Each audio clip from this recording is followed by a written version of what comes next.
This is John Paul Rye. I'm coming to you from Tokyo, Japan. Today, we're comparing woke and non-woke. Woke being the NBA in its current form, and the UFC being not woke at all. This article is called NBA Ratings Slip, but UFC is on a steady rise. Are politics to blame? And the answer is, no shit, politics are to blame.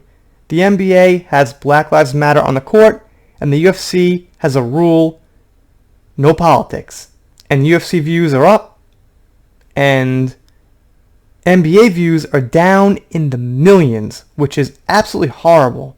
I mean, being down like 200,000, 300,000, bad enough. Being down millions, not so good. And even here in the article, the author says the NBA, the world's wokest sports league, is seeing ratings in continued decline. So the author himself, not just me, not just other channels out covering this or saying they're woke, these articles are pretty much admitting NBA is woke.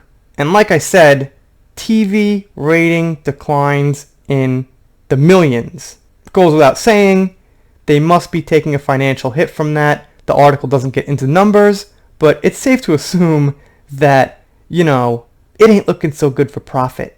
So down here they mention LeBron James. It doesn't seem that millionaire athlete LeBron James spouting about being afraid to be black in America is resonating with viewers. They'd rather just see someone put a ball in a hoop over and over again, which is what I said last time. If you're going to watch a basketball game, a football game, a baseball game, you're watching for the game.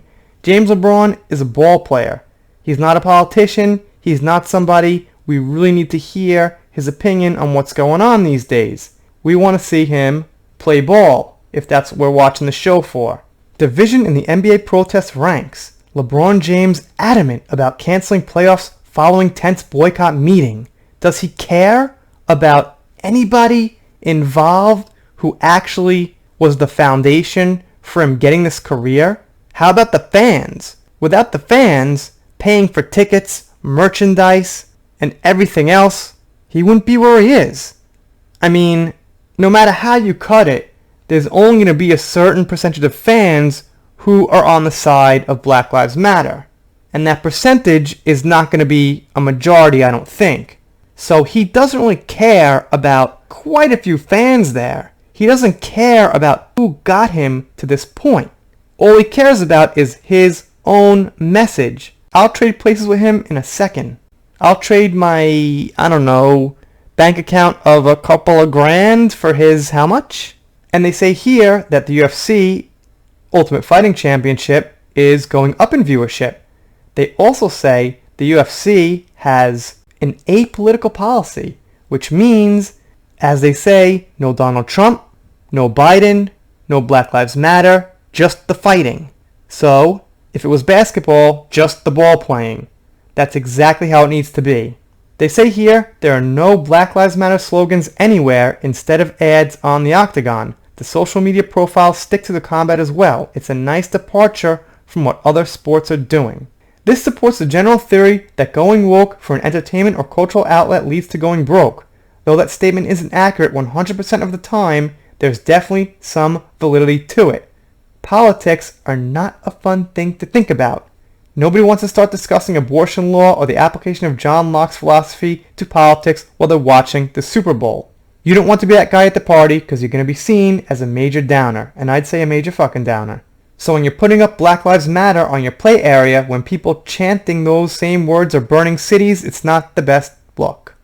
I mean, I saw a video today from a channel called Darth News where there was just a restaurant, people eating outside. Seemed relatively normal, peaceful, nothing going on. You hear Black Lives Matter chants, and they come in, start throwing chairs, wrecking the place, chanting Black Lives Matter. And the video kind of really irritated me to the point where I'm just going to express my opinion a little bit more on it, especially the protests and the riots. Stuff like that, because just from what I saw, it just seemed really wrong. It did not seem like there was any argument to be had that what they were doing was right or justified or even fighting for social justice. They were disrupting a fucking restaurant. That's the end of it. And the article closes by saying, it's got to be fun. You gotta tune into a basketball game. It's gotta be fun to watch. You're drinking a few beers, you're having some snacks, you wanna just watch the score, watch the plays, whatever the fuck happens, and you don't wanna think about anything political. So, I'll admit, I'm enjoying watching this happen because it's really uncharted waters here.